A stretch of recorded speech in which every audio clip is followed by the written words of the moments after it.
for enabled flush caution.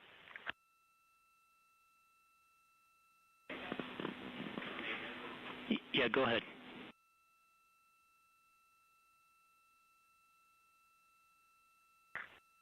We just got an enabled caution dump required. All right, we see that as well, and we are about to put a wastewater dump in place and get that going shortly.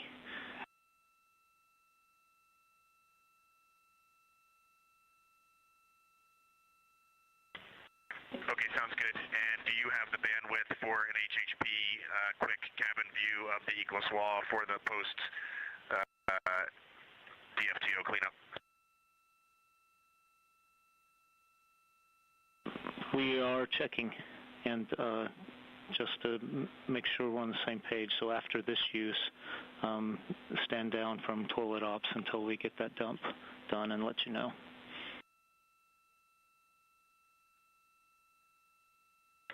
Understood.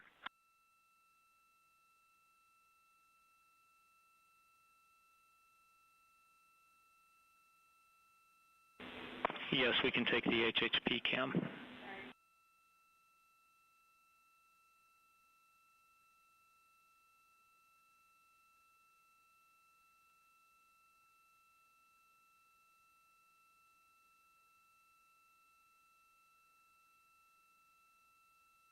And hey, Mark, just to be 100% certain, secondary dumps are still okay, correct? Yes, secondary dumps are still okay.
Integrity Houston for toilet maintenance.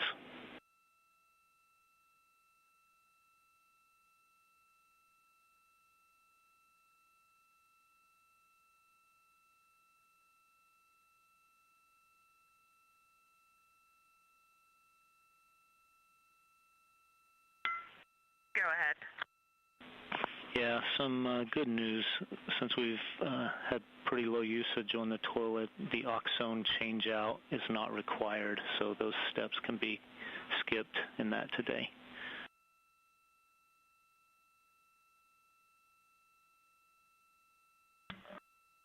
Mark, we appreciate it, but that is already done. Okay, copy. We'll schedule accordingly.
This is Artemis Mission Control in Houston, Texas.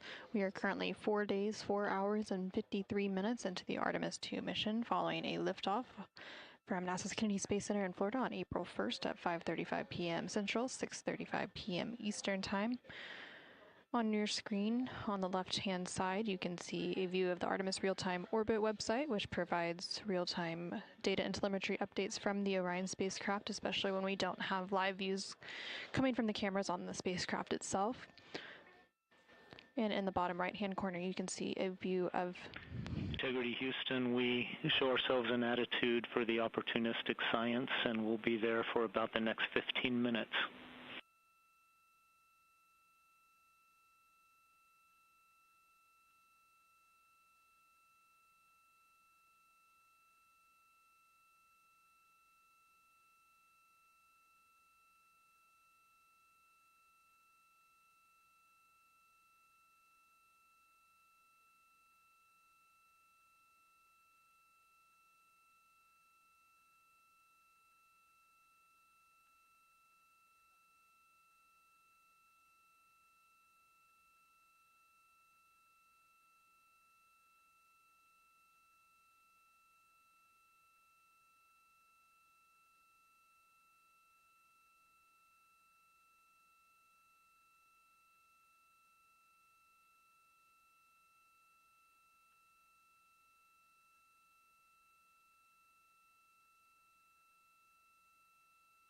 This is Artemis Mission Control. A few moments ago, you heard a call up to the crew, noting that the Orion spacecraft is in attitude. Confirm you got a good HHP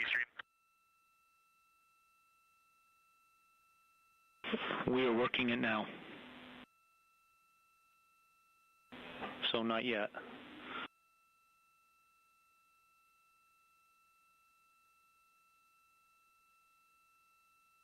Spacecraft is in attitude for the crew to be able to capture some opportunistic science imagery of the moon, looking out of some of the cabin windows of the Orion spacecraft. They were referring to an HHP camera, that's a human health and performance camera inside the Orion spacecraft cabin that they are working to turn on, and we should be getting those views here shortly of the crew inside the Orion spacecraft.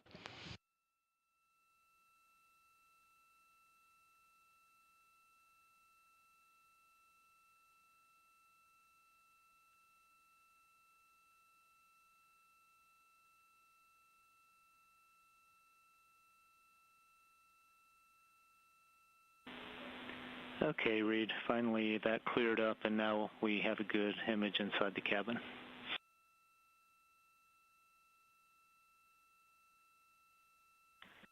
Okay, we have too many views out the windows right now. We got the moon out 1 through 4, and then Jeremy just spotted Earth out the side hatch window, so we're going to work on all that. But I just wanted to give you a quick once-over. Nobody ever sees the cabin from this side except for us.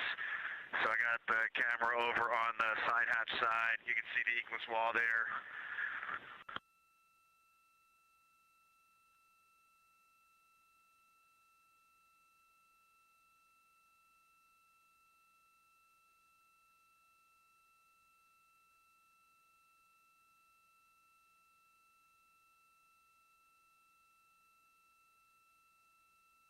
This is Artemis Mission Control. Yeah, that's good, Reed. We're seeing that real well. You're now seeing a live look inside the Orion spacecraft as the crew completes some opportunistic imaging of the moon. It's a bit dark inside the spacecraft because they've turned off the interior lights to provide a better environment to capture some of those images. Mark, if there's anything of interest you guys are looking for, I'll highlight it. Right now, I'm highlighting a part of Jeremy that probably doesn't need to be highlighted. Roger that.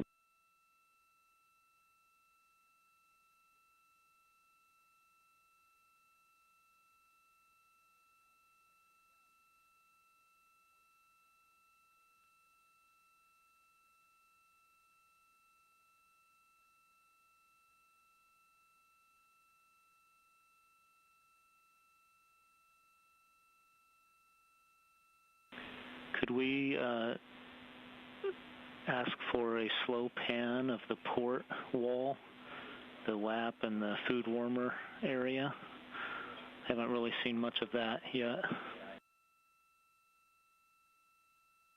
And this is just for curiosity. We're not concerned about anything. Christina did take some cabin config photos. There's the PWD area. We're not.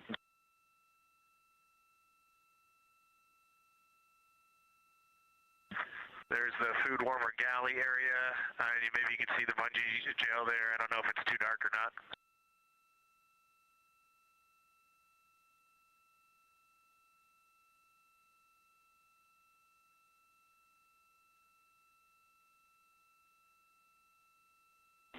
Yeah, that's a good view. We see those IT cables just wishing they could grow like they did on Space Station.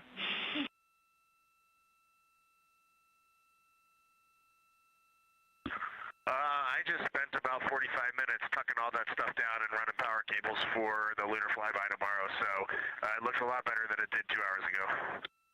Oh, that's awesome.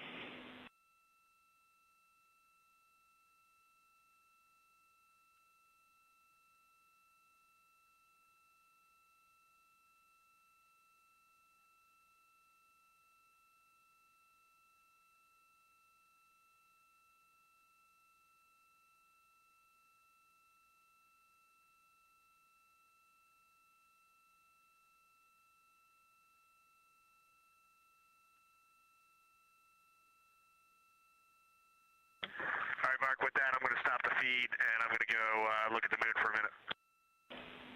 All right, copy that. Thank you. We appreciate that extra time.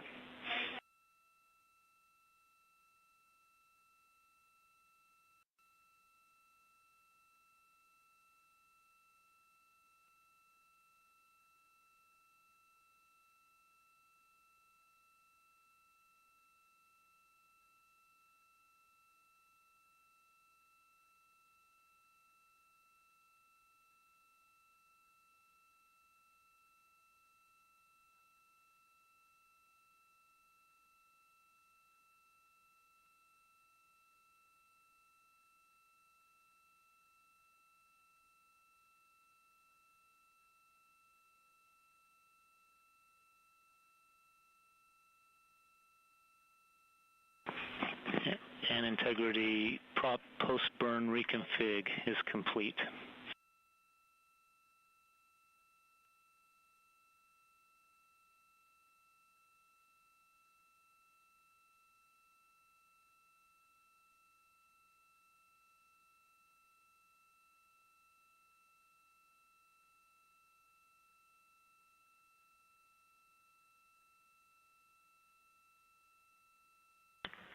Integrity copies.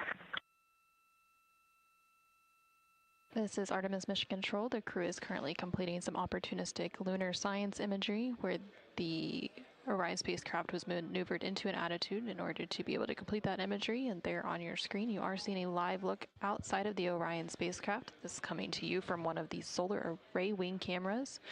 And in the bottom portion of that view, below one of those solar array wings, you can actually see the moon there.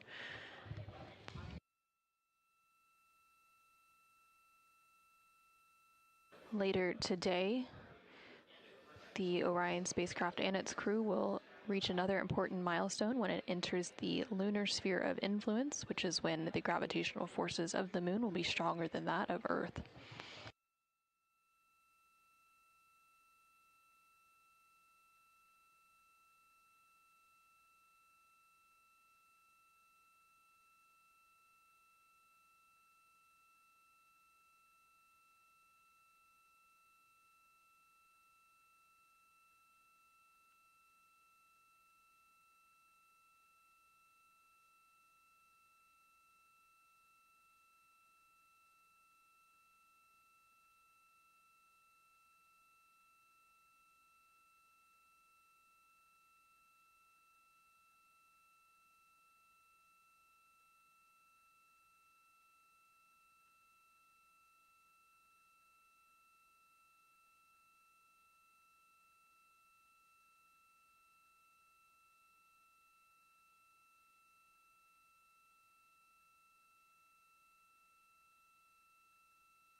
Houston, integrity for the opportunistic science.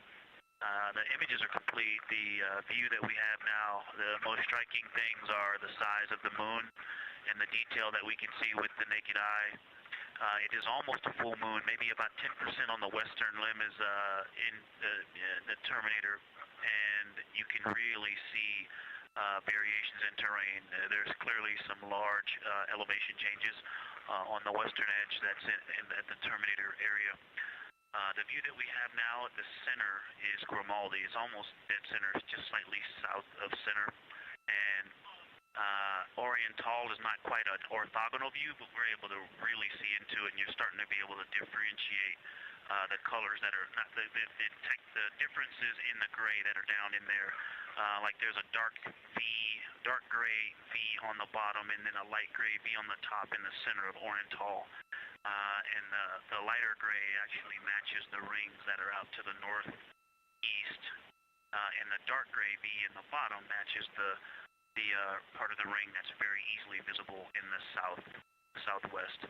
Also, Grimaldi is the darkest that I can see so far, and then there's one spot that's just to the northwest of Grimaldi that is also very dark, but it really makes Procellarum and Oceanus look lighter. The grays there almost look like looking down on a forest where you can kind of see variations, splotches between light and dark gray. It doesn't look as consistently dark as it does from so far away. And the variation and all that mare. There's a lot of detail in the variation in the dark grays in that mare, and it really stands out now because Aristarchus is so bright in the center of all of that. But again, the biggest things that stand out to me are the size of the moon out the window to the naked eye and the terrain that I can see on the western limb due to the Terminator. I love the Terminator.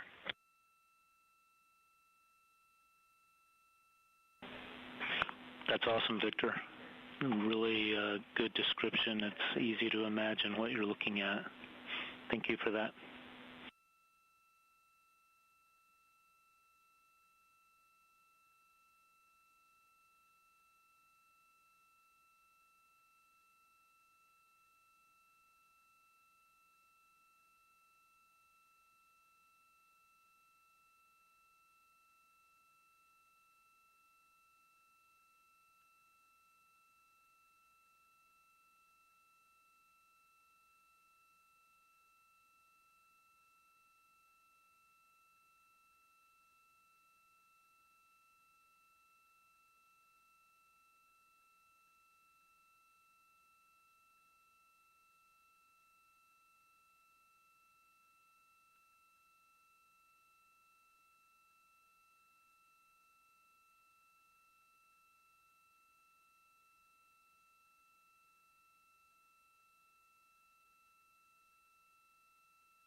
Integrity Houston, heads up, 2-minute warning till we maneuver back.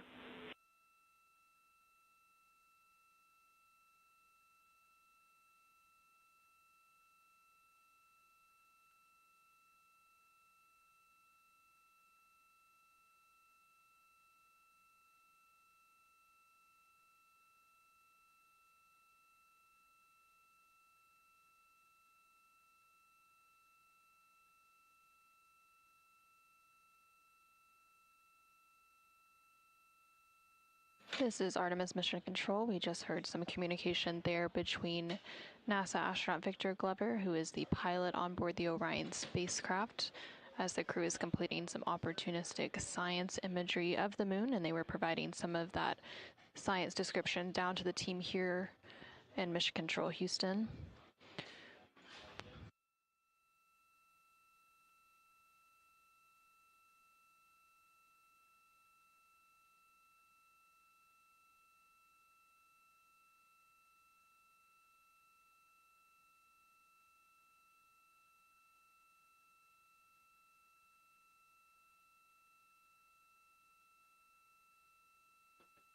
The crew has about a 15-minute block to be able to complete this opportunistic imaging, so they're towards the tail end of that block, and then the Orion spacecraft, which you can see a live view of it on your screen, will maneuver back into a biased tail-to-sun attitude. This attitude allows the spacecraft to manage thermal constraints and power generation, and it's the primary passive or passive safe flight orientation during transit.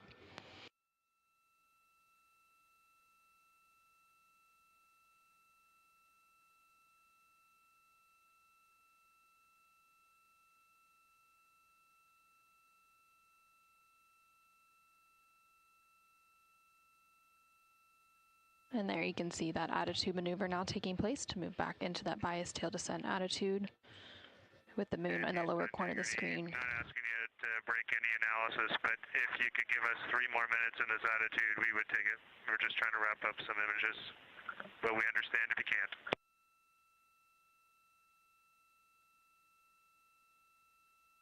And disregard, we see we're in the maneuver, never mind. Yeah, sorry about that.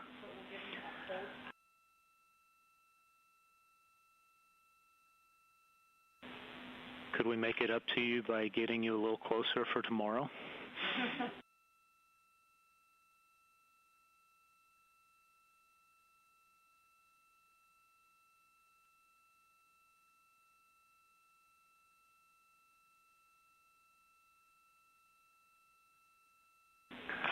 Hey, while I have you, the darkness report of Grimaldi was unexpected and was something that has got the scientists excited to hear, so thank you for that one, especially.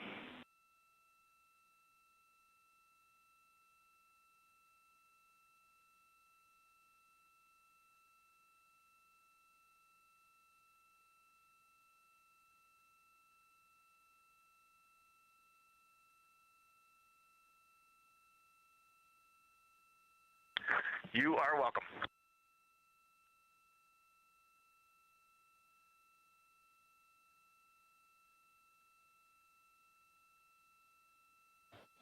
And this is Artemis Mission Control with that Opportunistic Science imaging block now complete. The Orion spacecraft, which you can see a live view on the left-hand side of your screen, is now maneuvering back to its tail descent attitude, or the passive safe attitude, which it typically maintains on its transit to manage thermal and power generation constraints. And then on the right-hand side of your screen, you see a view of the Artemis Real-Time Orbit website, or ARROW, which provides a visualization with live data and telemetry coming from the spacecraft.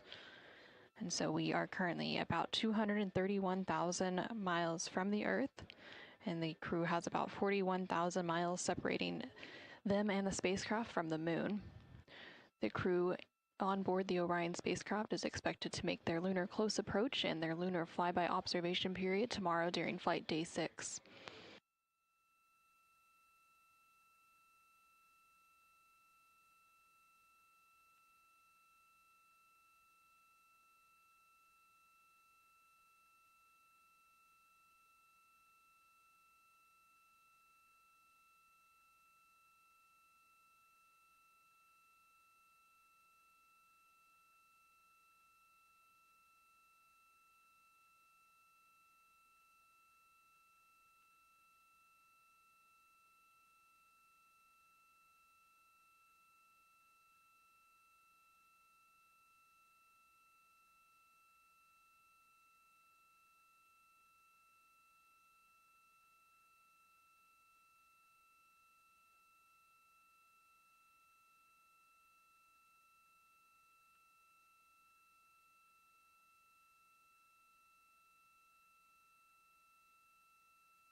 Mark, I think one of the most interesting things right now is the four of us have looked at this moon our entire lives, and the way we are responding to what we are seeing out the window is, it's just like we're a bunch of little kids up here. Just, we cannot get enough of this. It's amazing.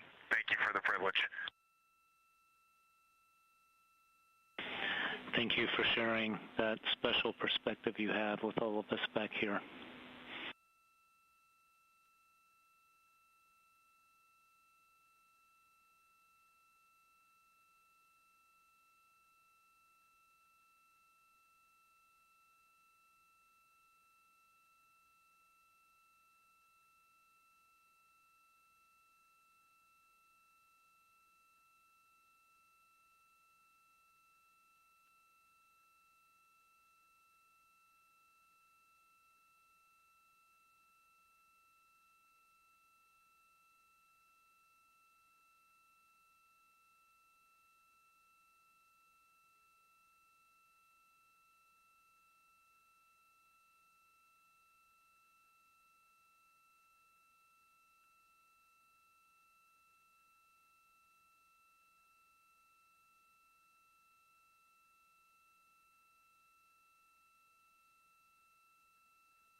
This is Artemis Mission Control in Houston, Texas. You're currently seeing a live view of the exterior of the Orion spacecraft. These views coming to you from the solar array wing cameras. The Orion spacecraft has 4 solar array wings, sometimes referred to as SAW, and each of those solar arrays has its own camera. And this view you're seeing here provides a good look of the engines and thrusters that are on the service module of the Orion spacecraft. The crew is currently wrapping up their day. This is the 5th flight day of the Artemis II mission. They will be moving into a private crew conference with the flight director here in Mission Control Houston in about 5 minutes. Following that private conference, they will enter their pre-sleep period, and during this time, they will perform any hygiene activities that they need to before going to bed, and they will also eat their dinner for the day.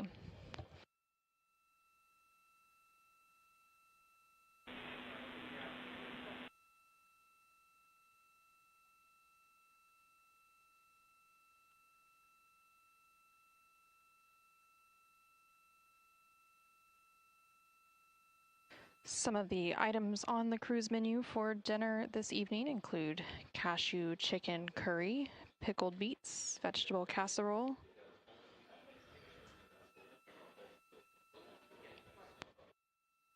beef fajita strips, and fish with mango salsa.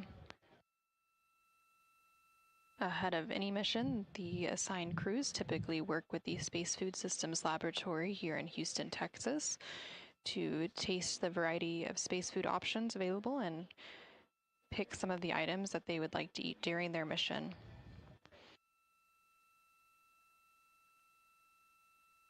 The crew often is able to pick some crew preference items. So, for example, CSA astronaut Jeremy Hansen has also brought some Canadian-specific items on board, including some maple syrup and maple cream cookies.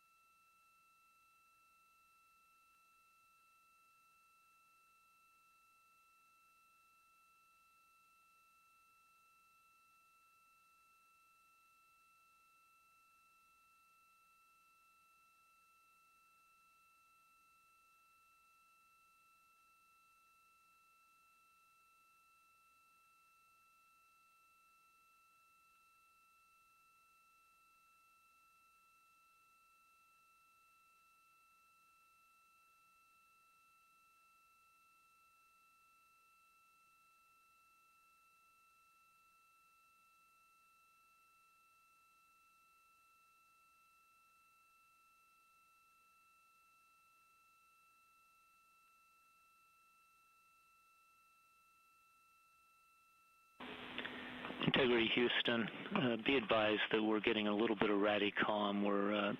We've got structure in the way, and it's dropped out a couple of times momentarily or briefly. So if you don't get us at once, try again.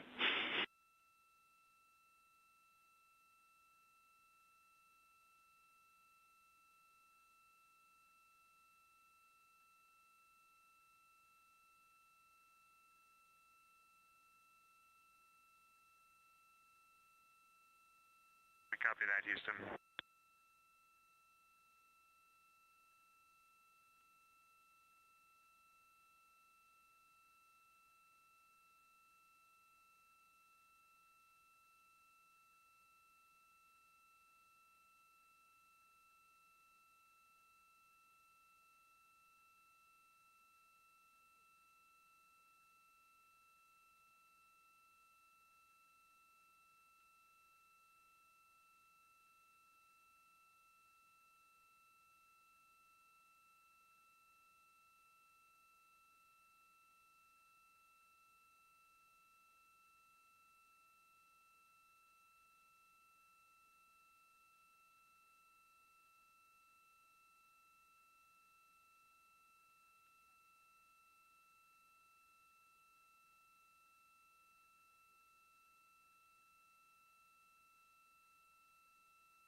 And this is Artemis Mission Control. You just heard some communication between the CAPCOM, or capsule communicator, here in Mission Control, which for the Orbit 2 ship currently on console is Mark Reagan, and the crew on board the Orion spacecraft discussing the current communication status between the ground and the spacecraft.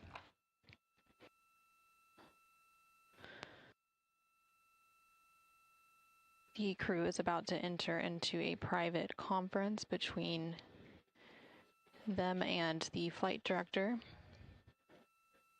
to round out Flight Day 5.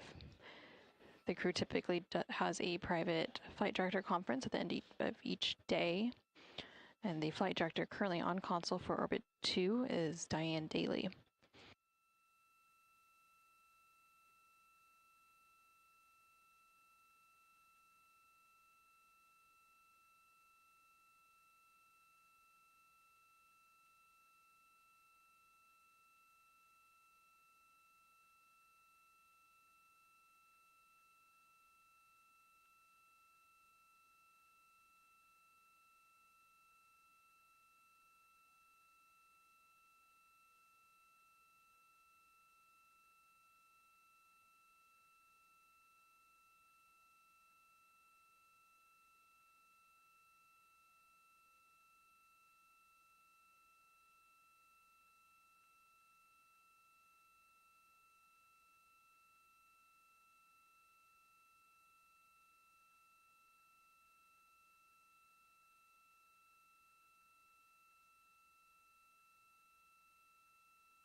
Integrity Houston for Reed.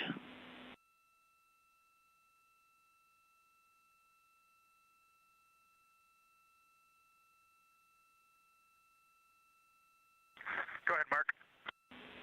Yeah, I understand you temp stowed that snack bag that you prepared earlier today. You are go to double bag that and stow that with the rest of the snack stuff in A1. We're not going to use that, but we want it there because we're going to analyze all of that after you get back.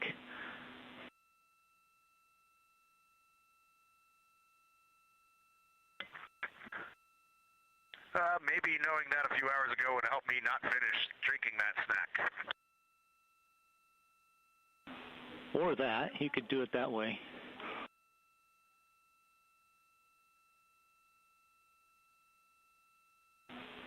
Okay, and also... if the team wants, I did get out 2 snacks earlier, and one of them I did not put any water in, and I re-stowed it. I can pull that one out and fill it, and then re-stow it just for analysis.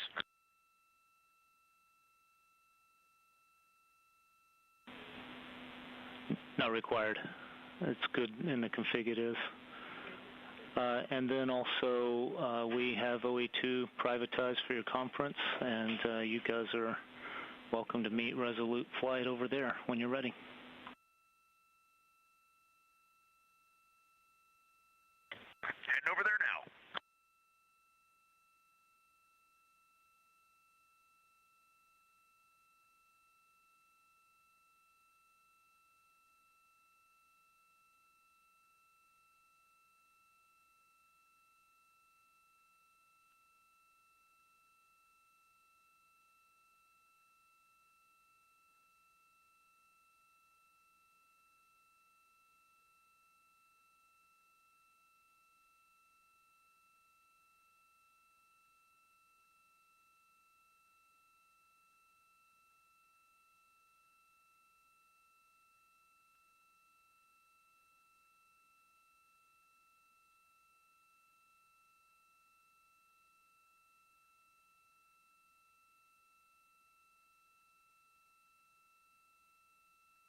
Houston integrity for wrap-up items.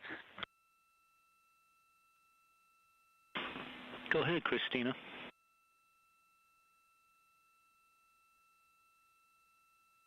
Hey, Mark, I have AGA readings when you're ready.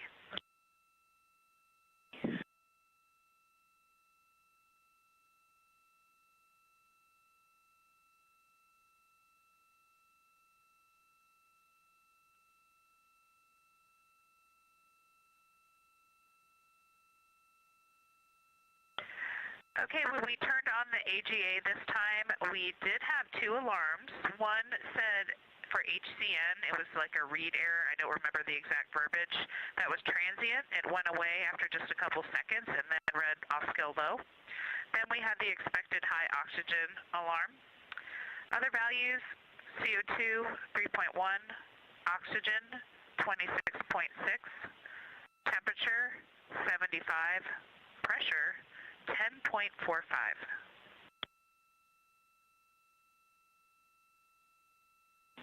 Okay, we copy those.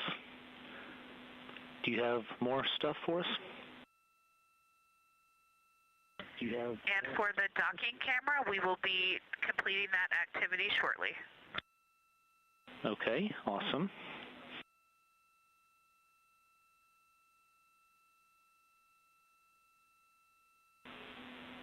Is that it from you? And Mark, we were just chatting that we probably owe you a report on Nat Geo shot list, and we have been referring to the shot list, and basically we really just have the cameras out almost at all times. We got the bird today, we got all the suit DFTO, and pretty much every day we've been catching day in the life items, whether that's mealtime or time at the windows observing, and any dynamic operations, and basically kind of the big moments of the day. So we do think we're capturing all those. Let us know if you need more granularity on that, but we are checking the list. We're making sure we get what they'd like and more. Fantastic. Thank you.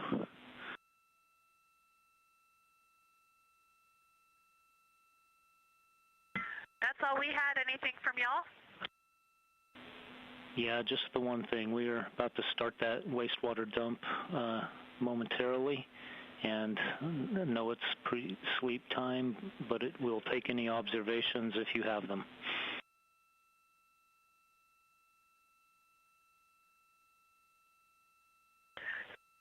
We're watching right now, and it's a light blizzard with kind of familiar larger particles and kind of pulsing, chugging. Not a ton of flow right now compared to maybe the higher flow primary dumps or the secondary dumps.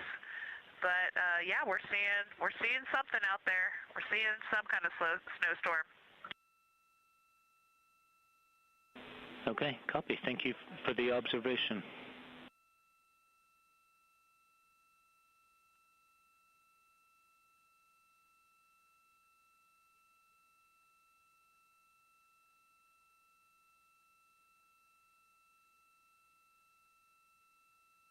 And Mark, it pretty much came to a complete stop there, and then there's been a couple little spurts, almost a complete stop right now while I'm talking to you.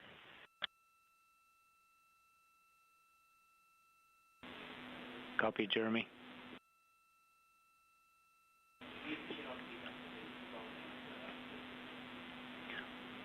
We're going to keep it configured to dump and see how far we can get this down. Thank you for the insights.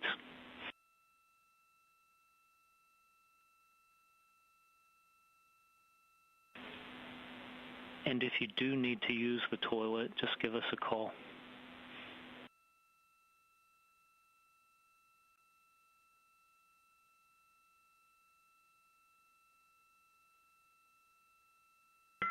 Copy and understand. Thanks.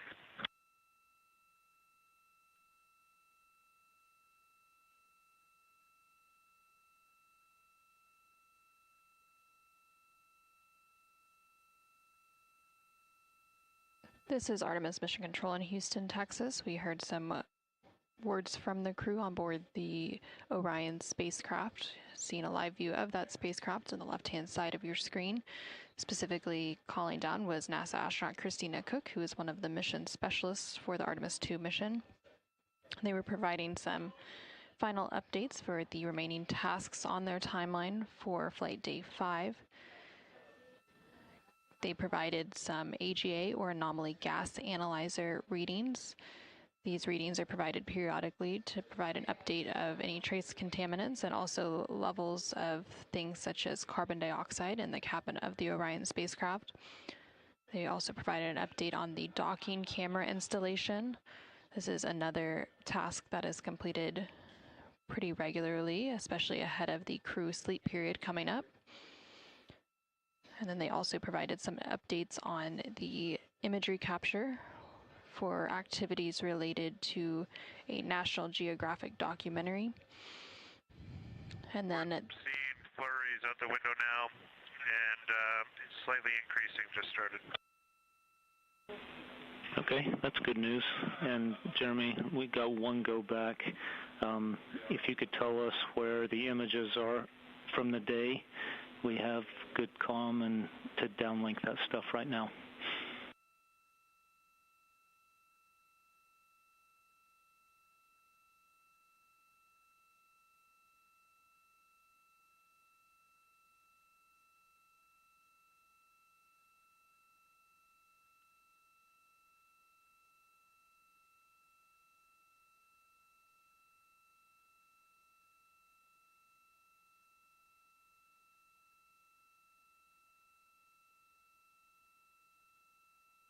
Okay, you can look on PCD2 for the science photos that we took for the opportunistic science. And that's the only ones we've done so far. We're probably going to add a few more later. Awesome. We'll go look there. Thank you. And if this is it, and I hope it is, good night to you guys. Sleep well.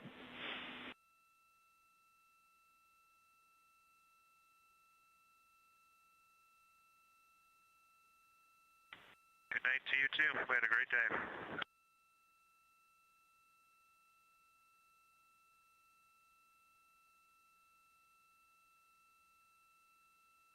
And this is Artemis Mission Control. The final item that the crew was talking about just now was related to a wastewater dump. Again, this is a daily activity that takes place typically towards the end of the flight day. The Universal Waste Management System, or basically the space toilet on board the Orion spacecraft, typically vents its contents overboard each day. The crew is now heading into their pre-sleep period, and during this time they will have the opportunity to eat their dinner and also complete any remainder personal activities for the day to prepare for their upcoming sleep period. They typically have about 2.5 hours dedicated for that pre-sleep period, and then the sleep period itself will last about 8.5 hours.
Integrity Houston, no action for you. We're toggling right at that limit. We're going to inhibit that waste dump required message while we're doing this.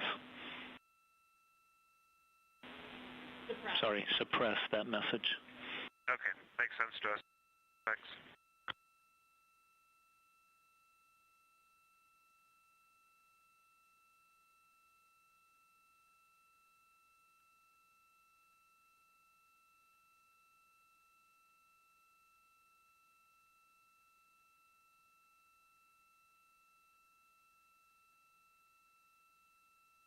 And this is Artemis Mission Control. There on your screen you can see a live look of the Orion spacecraft as it's currently completing an attitude maneuver following that wastewater dump. These views coming to you from the solar array wing cameras. Again, there are four solar array wings, or SAWs, on the Orion spacecraft, which provide power generation.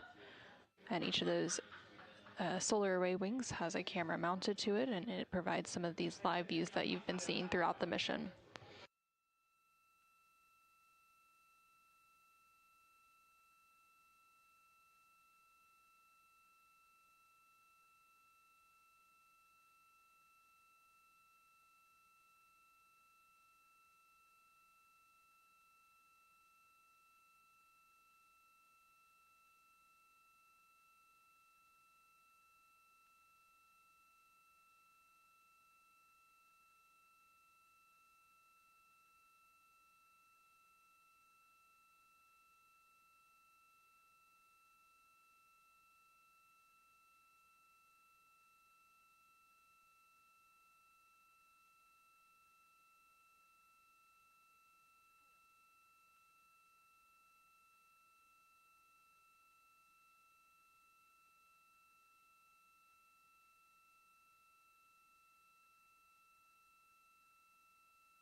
and integrity on 1 for 10.2 question.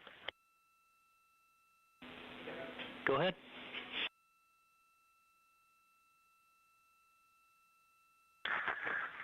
First on the dump, very slow flurries, and then the docking camera is powered. And then third, when we went down to 10.2, we just, obviously with the pressure change, a lot of our packaging up here expanded pretty heavily. And one that we noticed is the LIO bags, and we don't know if the LIO inside those bags is damaged by the pressure delta or not. Let us know if you would like to open up the Ziplocs there and take a look. I'm not sure if we have to go into the like the hermetic seal on that bag or not. Okay, copy the question. We're talking about it.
Hey, read the LIO question.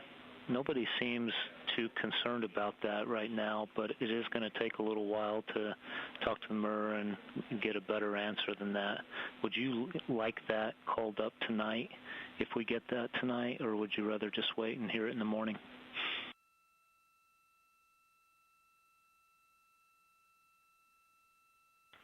And Mark, we can wait. Thank you. Okay, copy that.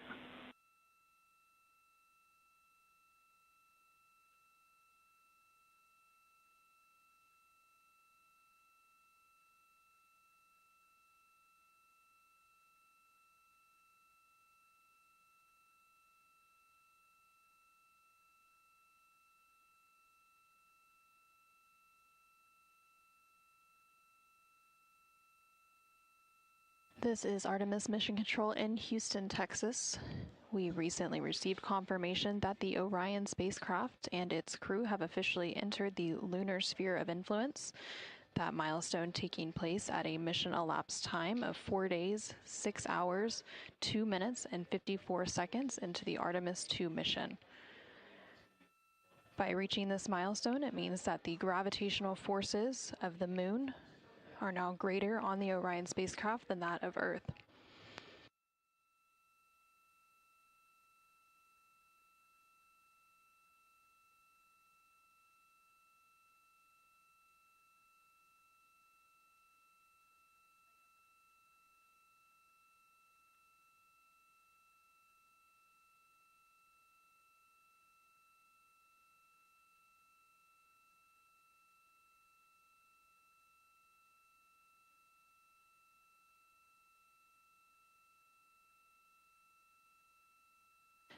Now that the Orion spacecraft has entered the lunar sphere of influence, it will remain in this lunar sphere of influence through the lunar flyby. The lunar flyby is expected to take place on flight day 6, and currently the Orion spacecraft is about 39,000 miles away from the moon and about 232,000 miles away from the Earth.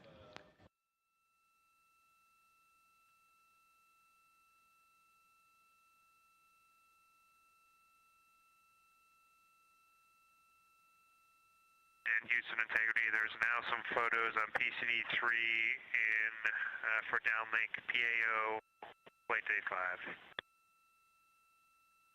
5. Copy that. Thank you.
Houston Integrity, PAO images.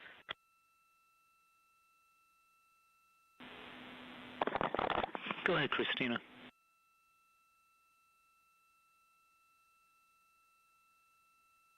Hey, Mark, we have a few more images on PCD2 for PAO downlink.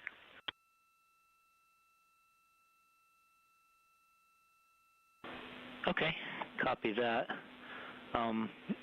In the meantime, we did get some answers back on the LIO question. The first thing, and none of this needs to be worked tonight, but just what the people are thinking is, first we would want to know if you can tell if the seals on the canisters themselves, the Kapton tape seals, are damaged or impacted. And then also we were looking for clarification on whether these were contingency or post-landing LIO.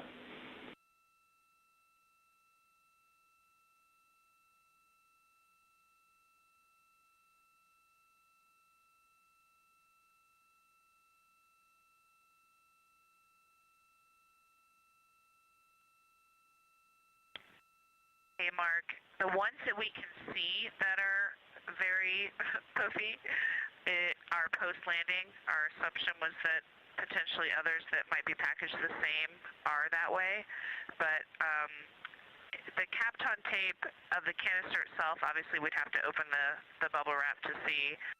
So maybe that's something we can do tomorrow. But understand, no issue with opening the bubble wrap, which has Kapton tape over the Ziploc seal.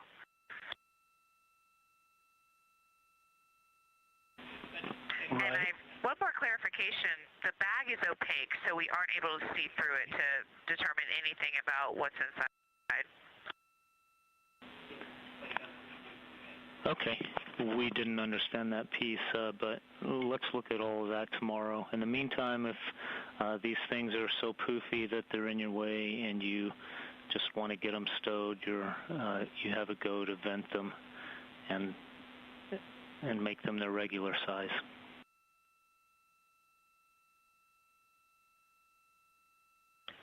Okay, understand. So far, not too in the way, but we'll definitely address tomorrow as able around our awesome day of science. Thank you for the answers. You bet. Thank you.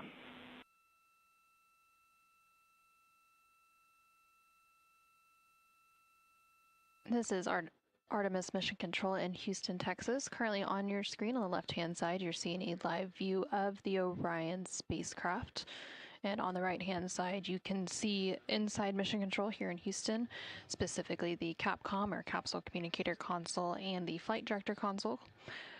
Currently supporting the Orion spacecraft and its crew in Mission Control are the Orbit 2 team of flight controllers, being led by Flight Director Diane Daly, and then the CAPCOM that you are hearing communicating up with the crew is Mark Reagan. The crew is currently in their pre-sleep period. They will remain in this pre-sleep period for about another hour and a half before they begin their sleep and round out flight day 5. Pre-sleep is typically a 2.5 hour block of time during which the crew has the opportunity to prepare for sleep by completing any hygiene activities and also eating their dinner for the day. On the menu for the crew's dinner this evening are a variety of items, but some of them include beef fajita strips, fish with mango salsa, creamed spinach, and chicken noodle soup. The food that the crew eats plays a key role in maintaining their health and ensuring they can perform their mission objectives to the best of their abilities. And long before launch, the teams here at the Johnson Space Center in Houston, Texas, began preparing so that the crew has had everything that they need to enjoy their around-the-moon meals. It started specifically with the Space Food Systems Laboratory, which supports the development and production of space food, menus, packaging, and food-related hardware for all NASA programs, including the Artemis program. And the crew also spent time practicing how to use equipment on board the Orion spacecraft to rehydrate and warm their food inside the full-size Orion mock-up here at the Space Vehicle Mock-up Facility in Houston. Now, of course, while they are in flight, the crew uses a potable water dispenser to rehydrate their chosen food and drink packages, and a briefcase-style food warmer for warming them up. Let's go ahead and take a closer look at how the crew eats in space. Around the moon meal. Around the moon meal. What would you eat? Cheese? You think? Oh my gosh. That's clever. What do you think? That's good. My name is Christina Cook. And I'm Jeremy Hansen. We're crew members on the Artemis II mission flying around the moon. And when we fly around the moon, of course, we're going to be taking some food with us. That's right. This is how to eat in space.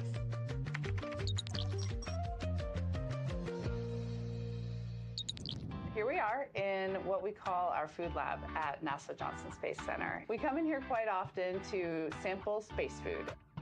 The neat thing about the food selection is it is so diverse. Different entrees that you wouldn't imagine can be rehydrated and actually good in space are completely fair game. And it's pretty awesome. We came in for Artemis to do this. We got about halfway through the first session and we're like, we're not really sure we're going to have time on board to warm this stuff up. We talked a lot about day one. It's a long day. It's hours before we even leave the launch pad on our way to space. And then when we get to space, we have a lot of important events that day. We just did a sim yesterday where lunch is scheduled. It's midday meal. Yeah, midday meal for all four of us. And so those would be great moments, I think, in our mission to have prep some food and sit down or float as a crew and just have a joint meal. For sure. I think that would be fun. My name is Shulei Wu. I'm the food system manager for ISS and Artemis.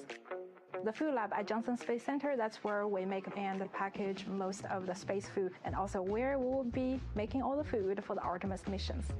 Food is a big part for our crew members. They provide the nutrition, the calorie, micronutrient for crew members, but also boosting crew morale. It's very important. There is always a lot of steps, very strict steps for us to follow to making sure the food we provide are consistent and meet all the food safety, nutritional requirements, and most important, also need to taste good.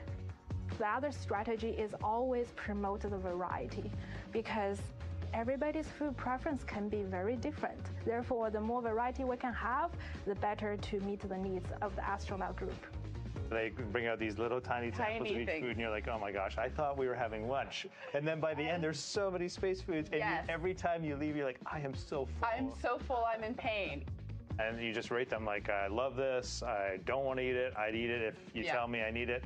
Because what the food lab does is they take all your preferences, but they're also like good parents and are like, you need a well-balanced diet. Exactly. They were like, no, you can't have mac and cheese every day, Christina. Sorry.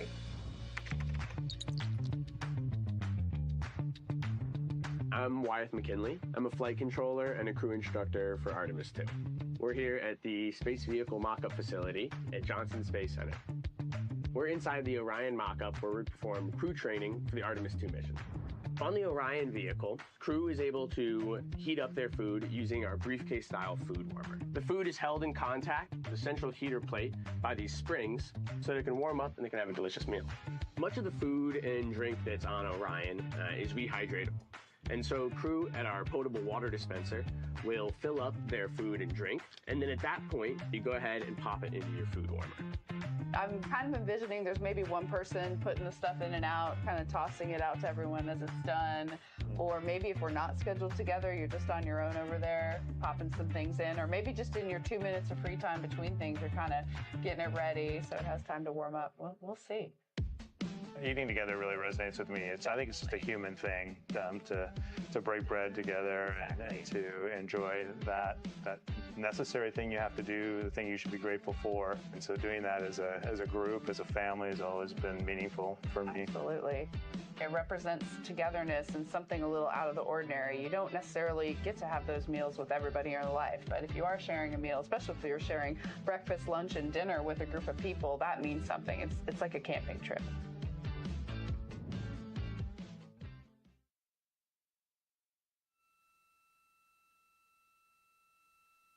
And this is Artemis Mission Control. That was a look at how the crew eats in space.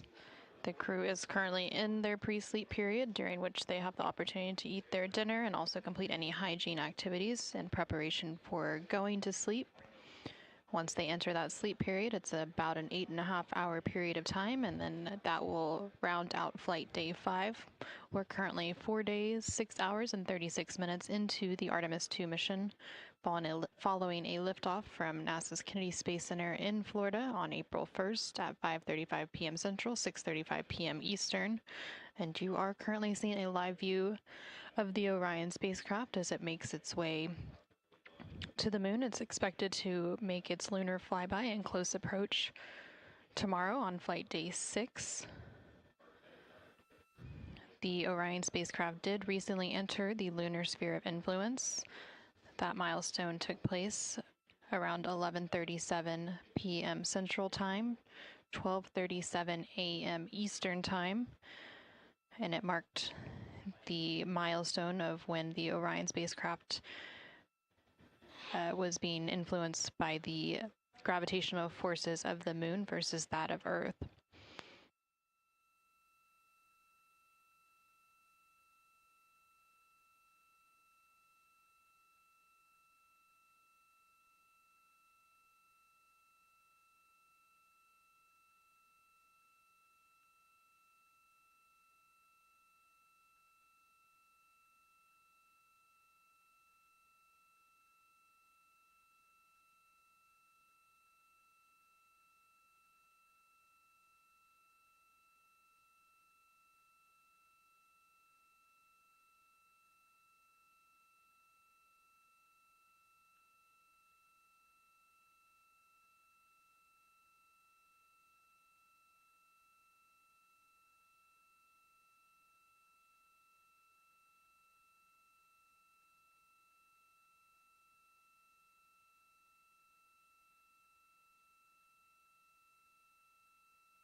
Houston for Christina.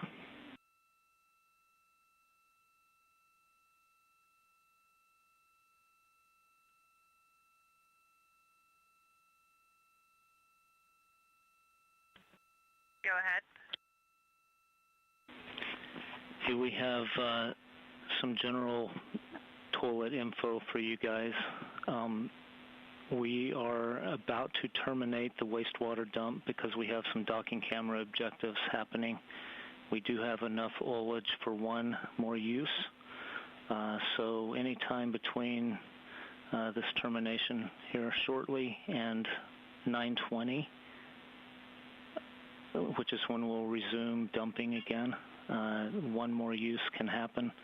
And then our objective is to be done with this dumping overnight, and by the time post-sleep starts, it will be ready for another use or more.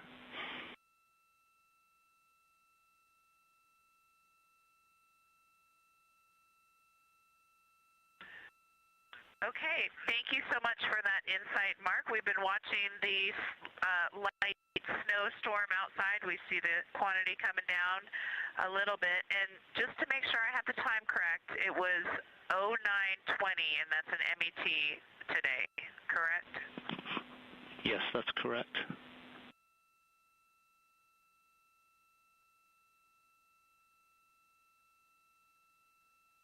And another question, can we use the secondary pump or the secondary waste line during these docking cam ops? Checking.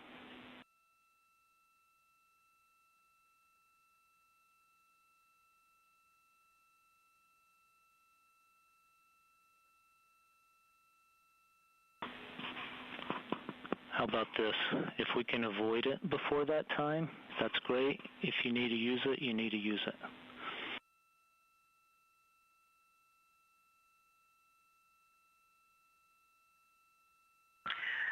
Okay.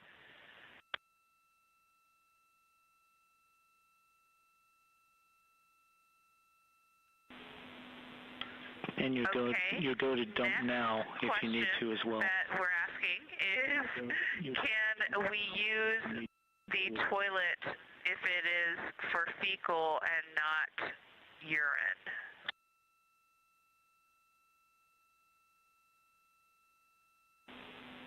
Checking.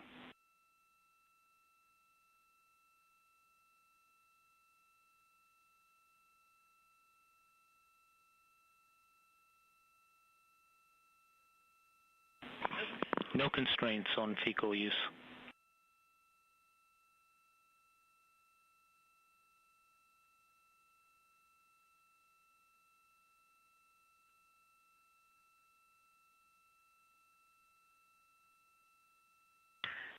Okay, I think we've got everything we need. It's amazing how many questions you can ask about using the toilet. We appreciate all of your care, and you can expect a pretty late single use of toilet near 9:20, and we'll minimize the secondary waste dumps. Copy all. Thank you.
This is Artemis Mission Control in Houston, Texas. We are currently 4 days, 6 hours, and 50 minutes into the Artemis II mission.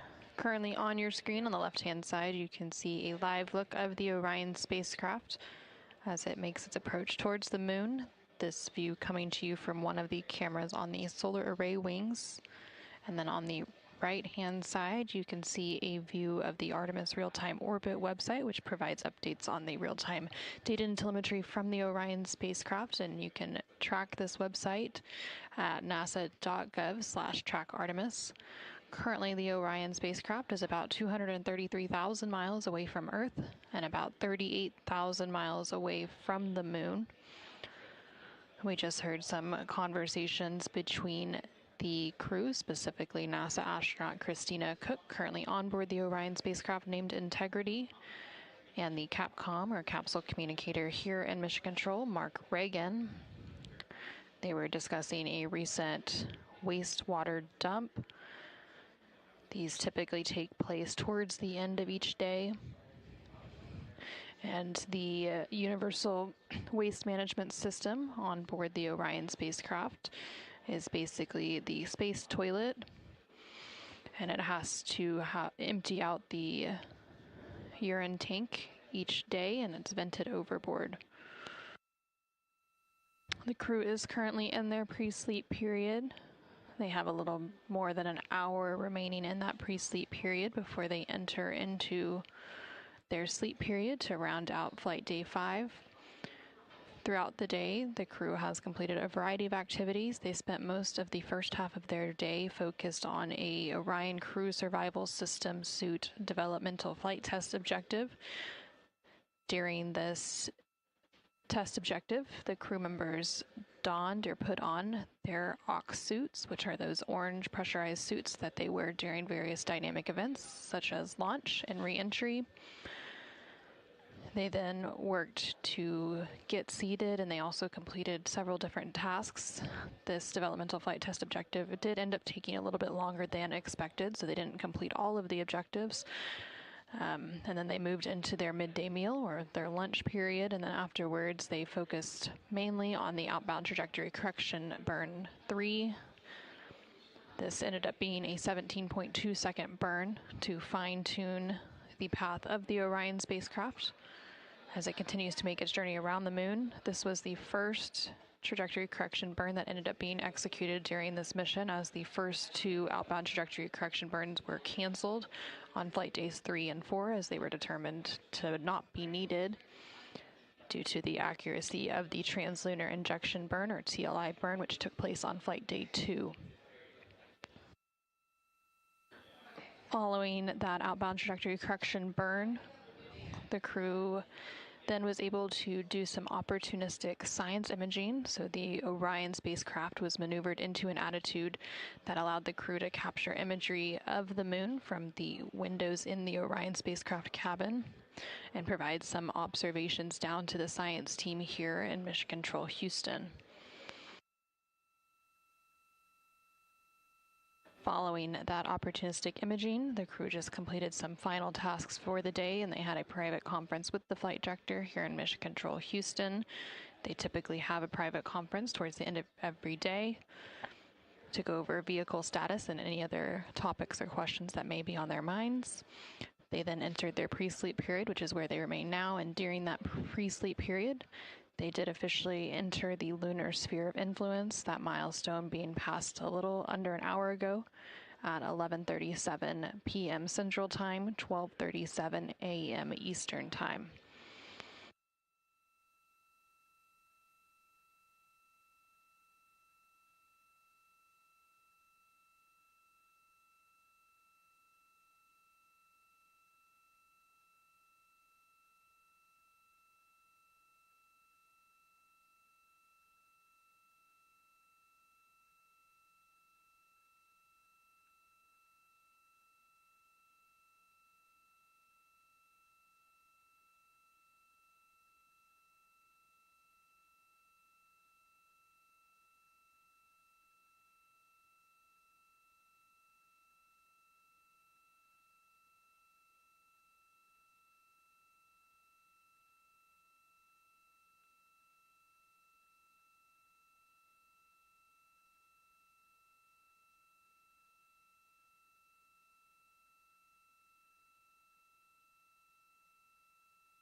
thank you for putting the moon directly in window 3. It just took our breath away. And for the first time this mission, the 400 mil lens, it doesn't fit completely inside the viewfinder.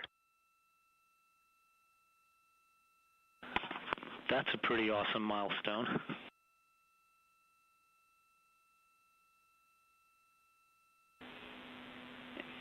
And if you feel any different in the last hour, that's because we entered the sphere of influence. We noticed we entered the lunar sphere of influence about an hour ago, and sure enough, we are now falling to the moon rather than rising away from Earth. It is an amazing milestone. Also, earlier we had the Earth out as a crescent out the side hatch and the moon out window 3, and definitely by far the moon is bigger than the Earth.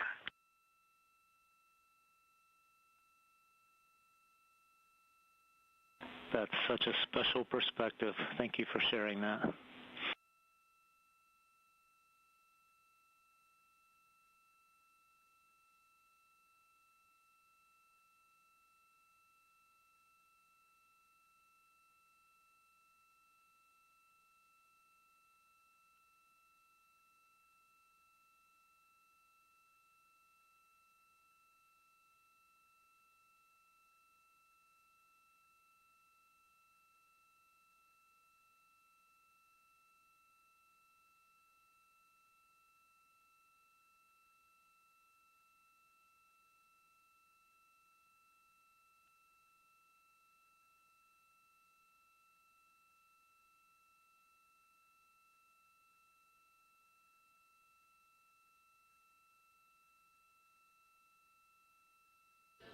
This is Artemis Mission Control in Houston, Texas. We just heard some communication there from the crew on board the Orion spacecraft named Integrity, and you can see a live look of that spacecraft there on your screen. Those views coming to you from the solar array wing cameras. During that call down from the crew, they did acknowledge entering the lunar sphere of influence. That milestone did take place a little over an hour ago at 11:37 p.m. Central Time, 12:37 a.m. Eastern Time. By passing that milestone, it means the moon's gravity is now exerting more force on the Orion spacecraft and its crew than the Earth's gravity.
for one more photo.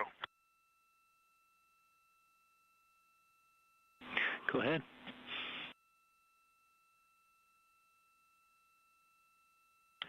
Hey Mark, on PCD1 and imagery for downlink, just sitting on its own, not in any folder, is 6684, which we just took with the 35 mil lens, and it's the perfect human eye perspective of the moon out the window with the interior of Orion visible. It's a pretty cool picture if you want to share that with the team or with PAO.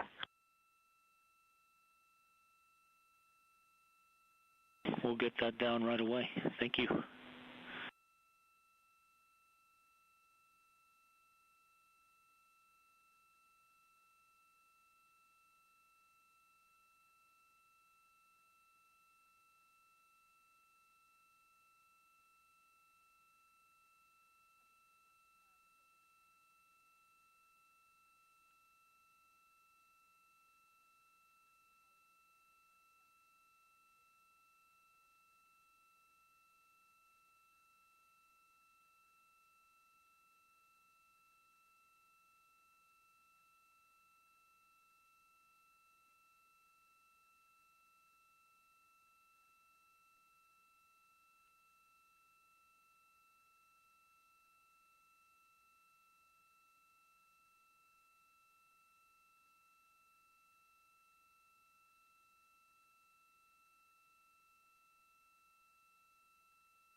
This is Artemis Mission Control in Houston, Texas. We are currently 4 days, 7 hours, and 40 minutes into the Artemis II mission. The crew is about to enter their sleep period to close out flight day 5, and throughout the day, the crew worked on an ox suit demonstration. The Orion crew survival system suits are those orange suits that are worn by the crew during dynamic portions of the mission, such as launch and re-entry. And during this demonstration, they donned or put on their suits, pressurized them, and demonstrated some normal operations. During the second part of their day, they then prepared for and monitored an outbound trajectory correction burn, or OTC-3 burn. This burn took place at 10:03 p.m. Central Time, 11:03 p.m. Eastern Time, and was a 17.2-second firing of the pulse-X thrusters of the Orion spacecraft to fine-tune its trajectory. Following the completion of this burn, the Orion spacecraft was maneuvered into an attitude to allow for some opportunistic imaging and science observations of the moon.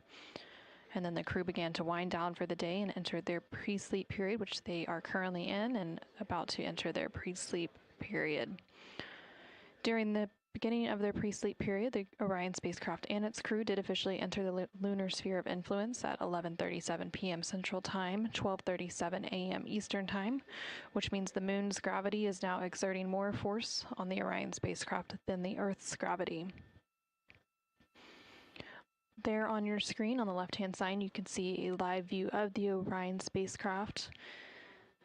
These views coming to you from the cameras on the solar array wings. There are 4 solar array wings on the Orion spacecraft that provide power generation. And on the right-hand side, you can see a view of the Artemis Real-Time Orbit website, or ARROW, which is available at nasa.gov/trackartemis. The Orion spacecraft and its crew are now about 234,000 miles away from the Earth and about 36,000 miles away from the Moon. During the upcoming flight day 6, which will begin once the crew wakes up from their 8.5-hour sleep period, it will be an exciting day for the crew and all the teams supporting them here on the ground. This will be when the Orion spacecraft and its crew make its closest approach to the moon and surpass the Apollo 13 distance record. The Orion spacecraft is expected to make its closest approach around 6:02 p.m. Central Time, 7:02 p.m. Eastern Time on April 6th. During the closest approach, they are expected to be at a distance of 4,070 miles from the surface of the moon. And then a few minutes after that milestone, the Orion spacecraft will reach its farthest distance from the Earth at a distance of 252,760 miles, which is 4,105 miles farther than Apollo 13 went. In addition to these milestones, there will be an approximately 6-hour period of time allotted to allow the crew to make observations about the moon.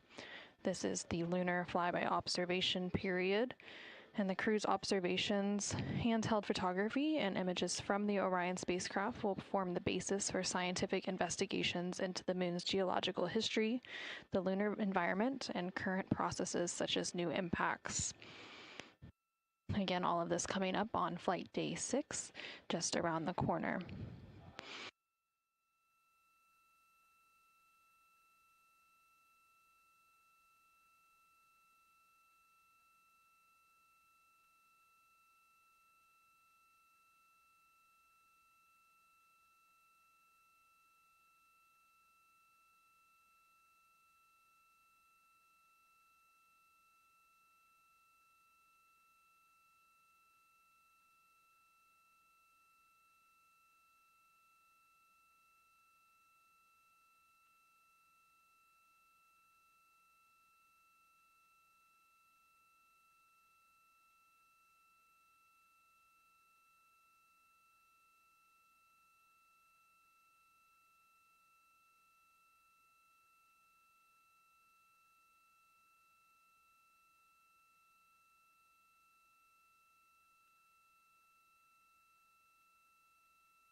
and integrity on 1 for email. With you, Reed.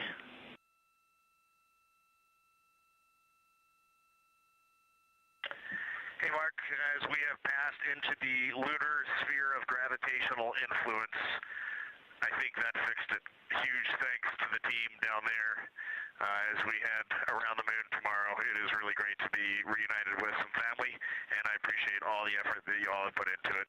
And email is working great. Thank you so much. Glad to hear the confirmation of that. You're welcome, sir. Have a great evening.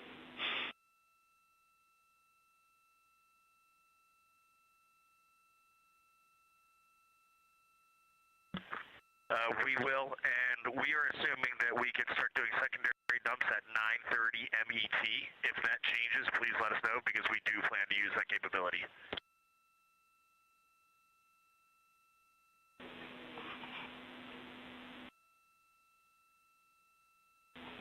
(9:30) is a good time. No changes to that.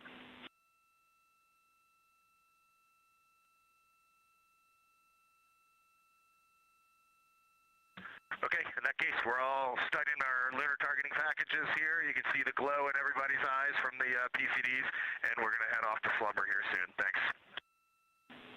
Awesome. Sleep well.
This is Artemis Mission Control. We just heard some communication there between the crew on board the Orion spacecraft, specifically NASA astronaut Reed Wiseman and the Capcom capsule communicator here in Mission Control Houston. They were talking about a couple of different topics, including some email access.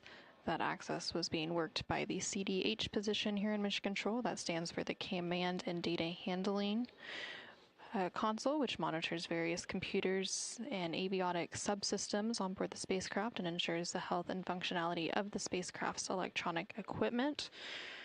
The crew also mentioned that they were reviewing their lunar targeting package prior to heading into their sleep period. That lunar targeting package is the primary tool that guides crew observations during the lunar flyby, which is planned for Flight Day 6, which will begin upon crew wake. And it consists of two key components: the Lunar Geography Review, which helps astronauts study major lunar features and also how to orient themselves during the flyby, as well as the Lunar Targeting Plan, which provides a detailed timeline of observation targets, along with some background science context and specific instructions for imaging and verbal descriptions.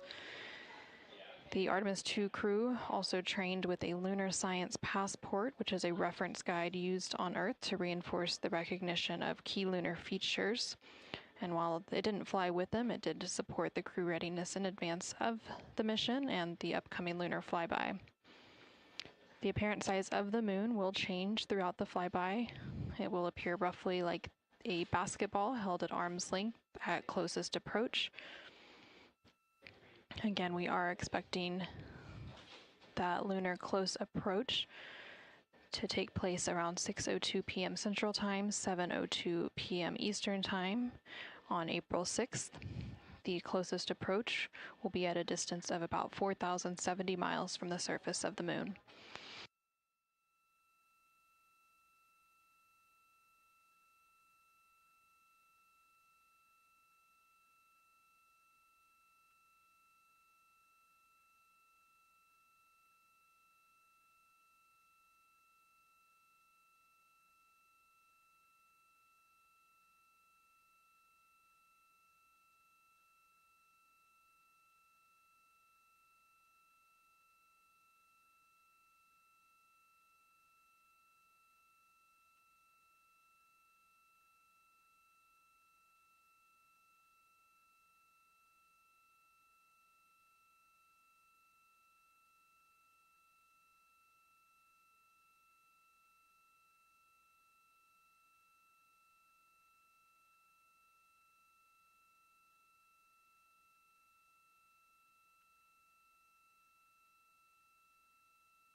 This is Artemis Mission Control.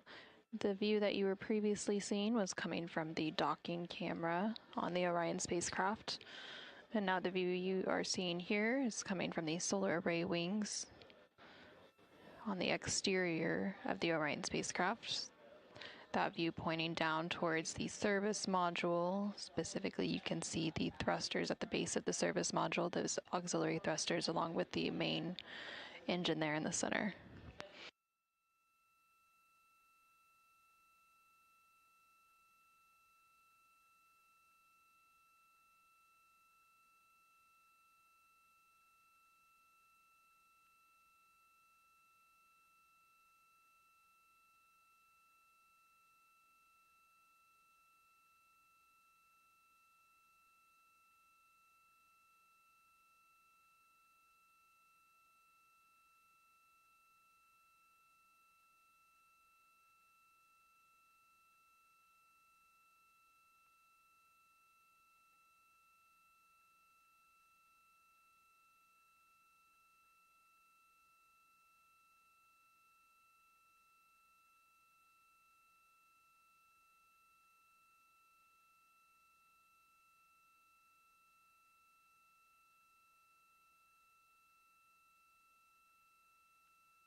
This is Artemis Mission Control in Houston, Texas. We are currently 4 days, 8 hours, and 22 minutes into the Artemis II mission following a launch on Wednesday, April 1st at 5:35 p.m. Central, 6:35 p.m. Eastern Time. The crew on board the Orion spacecraft recently entered their sleep period about 40 minutes ago. This will be an 8.5-hour period of time. Following the conclusion of that sleep period, they will begin Flight Day 6. Flight Day 6 will be an exciting day for both the crew as well as all the teams here on the ground. This is when the Orion spacecraft and its crew will have their lunar flyby. During this period of time, they will also make the closest approach to the moon. That is expected around 6:02 p.m. Central Time, 7:02 p.m. Eastern Time on April 6th. This approach will be at a distance of 4,070 miles from the surface of the moon. And then following that milestone, the Orion spacecraft will reach its farthest distance from the Earth at a distance of 252,760 miles, which will surpass the Apollo 13 distance records by 4,105 miles. During the approximately 6-hour lunar flyby period, the crew will be making observations about the moon, and the crew's observations combined with handheld photography and images from the Orion spacecraft will form the basis for scientific investigations into the moon's geological history, the lunar environment, and current processes such as new impacts. Artemis II lunar science Deputy Lead Marie Henderson was one of the trainers who helped prepare the astronauts on board the Orion spacecraft to capture and document their views of the lunar surface for all of us back here home on Earth. So let's go ahead and learn a little bit more about how the Artemis II crew will capture the moon for all of us here at home. I cannot wait to hear their voices when they get to the far side of the moon and I can hear them talk about seeing the moon out their window. I try to imagine it now and just I tear up thinking about it. Ooh, now I gotta hold on a second. We have human eyeballs connected to wonderfully smart brains our astronaut friends have. They are going to be able to observe the moon in multiple different ways. They can use their eyes, they'll look through their camera and snap pictures, and just looking out the window getting that human experience. But during Apollo, the astronauts were so much closer to the lunar surface. Our astronauts are going to be doing a flyby at a higher altitude, so they're going to be able to see the whole moon as a lunar disk on the lunar far side. That's a brand new, unique perspective that humans haven't been able to look at before. We are doing a lot of lunar geography training with them. They have study sessions and quizzes they can do that are assigned to them. You know, even if you're an astronaut, you still get homework. We actually get in the mock-up. In that enclosed physical space, we have to think through the hardware that they have, the cameras, the computers, their microphones to make these observations. There's 4 windows up front. Through one of those windows, one of our astronauts will be using a Nikon D5 camera with an 80 to 400 millimeter lens. So something that allows them to zoom in really far and actually take more detailed observations of the surface. It's almost like looking through a pair of binoculars as well. It's just like being a geologist out in the field. They're telling us what they're seeing, looking for colors, textures, different morphologies, and comparing the region that we're having them look at to the regions that are around them. We have a science team that is planning the targets that are going to be observed, putting them all on the timeline of how they're going to be observed, and then taking the first look at the data when it comes down. The Apollo astronauts were only on the moon for 300 hours total, and they only went to the equator. That's like going to places that were safer landing sites, and they only saw so little, 300 hours total. And so we have so much more to explore and so much more to learn, and we are the beginning of the next generation that gets to start being a part of these discoveries.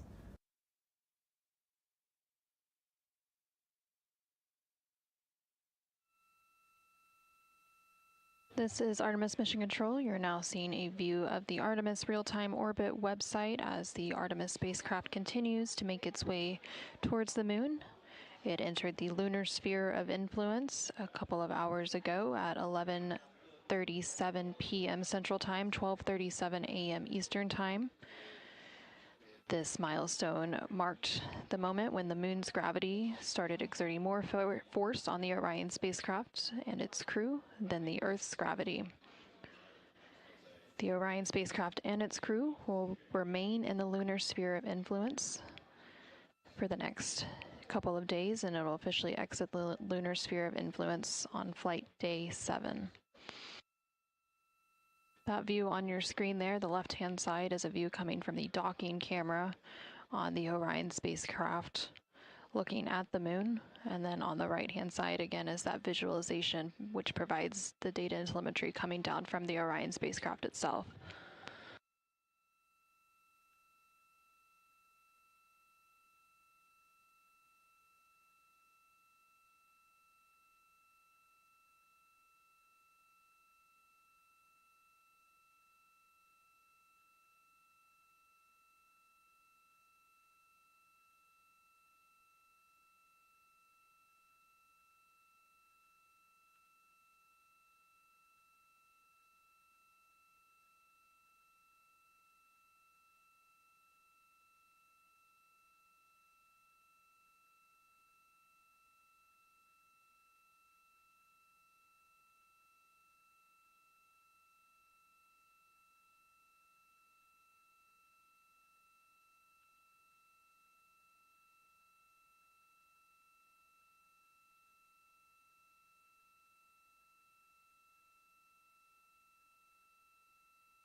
This is Artemis Mission Control in Houston, Texas. We are currently 4 days, 8 hours, and 49 minutes into the Artemis II mission. The Orion spacecraft just completed a very slight attitude maneuver, and this is to support a developmental flight test objective that's taking place here on the ground related to the docking camera, which we saw views from a little bit earlier. The team here on the ground is capturing some imagery using that docking camera to assess the impacts of pressure and thermal deviations within the crew module on that docking camera imagery.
This is Artemis Mission Control. Currently on your screen, you are seeing some of the imagery that's been captured by the crew on board the Orion spacecraft. The crew, of course, is currently in a sleep period, and we are also in an expected loss of signal. The image here on your screen was captured during flight day 4, and it is an image peering out of one of the 4 windows near the display console on the Orion spacecraft. It shows the Earth illuminated by the blackness of space as it grows smaller as the crew is journeying closer to the moon, and they are expected to make their closest approach to the moon on flight day 6. And then this image on your screen shows another image of the Earth. This time it's a thin arc glowing in the darkness of space, and sunlight is tracing the curves of the ocean and the clouds while the rest of the planet fades into the shadow. This was also captured on April 4th. And then this image here shows a view of the moon, which is the target of the Artemis II mission. It shows a view of the near side of the moon, the side that we typically see from Earth. Some of the far side is also visible in the image on the left side, just beyond the black patch that is the Oriental Basin, which is a nearly 600-mile wide crater that straddles the moon's near and far sides and is partly visible from Earth. And then the dark areas in the center and right side of the disk are ancient lava flows, which are unique to the near side of the moon. And the white dot at the bottom of the disk with white rays shooting out from it is the Tycho crater, one of the younger craters on the moon at 108 million years old. These are just a few of the many images that the Artemis II crew has been capturing throughout their journey. And we, of course, expect to receive additional images throughout, especially tomorrow as we have that lunar flyby, and they will have about 6 hours dedicated specifically to making lunar observations and capturing imagery. Earlier today, there was also an opportunistic imaging opportunity where teams maneuvered the Orion spacecraft into a specific attitude to allow the crew to capture some additional imagery of the moon from the cabin windows.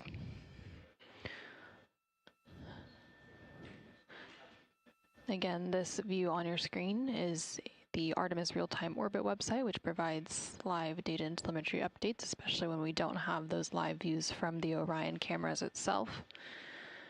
The Orion spacecraft and its crew are about 236,000 miles away from the Earth, and there's about 34,000 miles separating them and the Moon.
This is Artemis Mission Control in Houston, Texas. We are currently 4 days, 9 hours, and 11 minutes into the Artemis II mission. The crew is currently in their sleep period to wrap up flight day 5 as we head into flight day 6, which will be the lunar flyby day. Let's go ahead and hear from the crew of Artemis II, which includes Commander Reed Wiseman, Pilot Victor Glover, and Mission Specialist Christina Cook and Jeremy Hansen, as they discuss their personal feelings about what the moon means to them.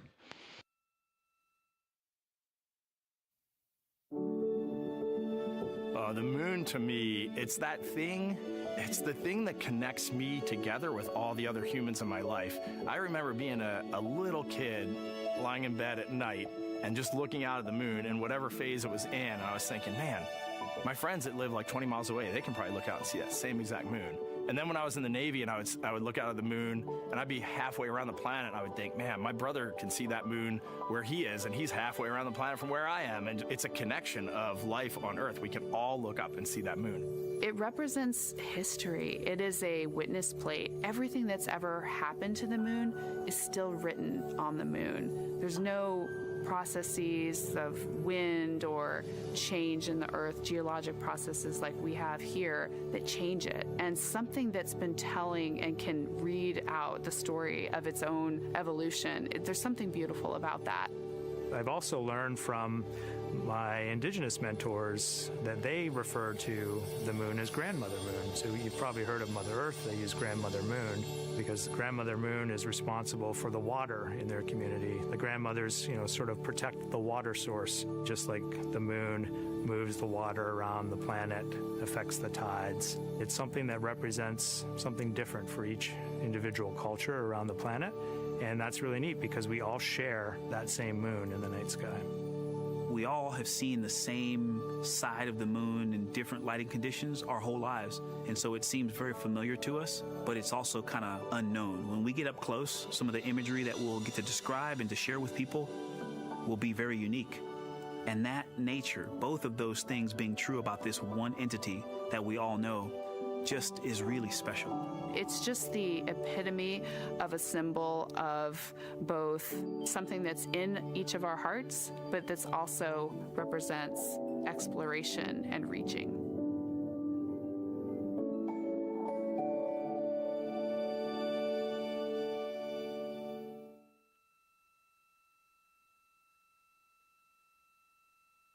Artemis II marks the first time in more than 50 years that humans will observe the moon directly, and of course they've already been making some of those observations with the opportunistic imaging opportunities that they've had along the way.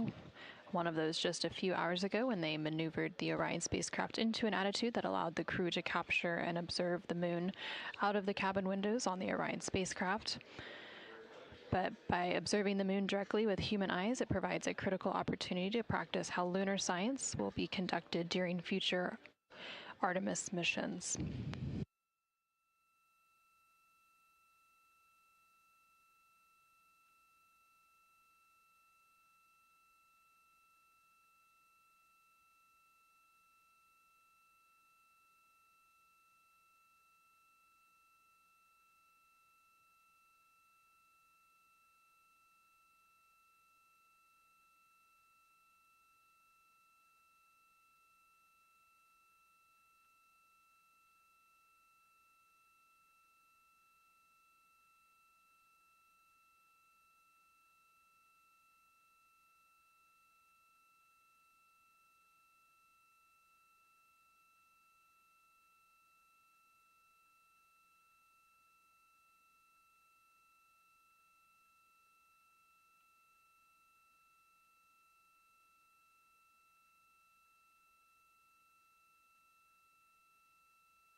This is Artemis Mission Control. Currently on your screen, you can see a live look of the Orion spacecraft. It's currently performing a small attitude maneuver to get it back into the bias tail to sun position.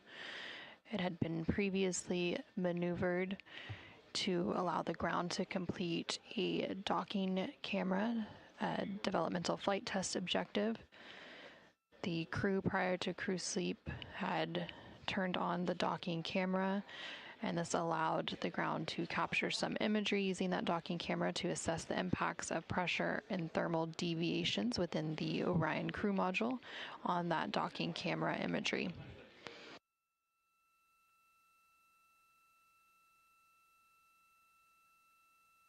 By moving back into this tail to sun attitude, this is the primary passive or passive safe flight orientation of the Orion spacecraft during its transit, and it helps to maintain thermal balance and maximize power generation. Here in Mission Control Houston, the Orbit 2 team of flight controllers is beginning to wrap up their shift, and the Orbit 3 team of flight controllers is starting to come on console to complete that handover period. The Orbit 2 team of flight controllers has been led by NASA Flight Director Diane Daly, and the Orbit 3 oncoming team of flight controllers will be led by NASA Flight Director Brandon Lloyd.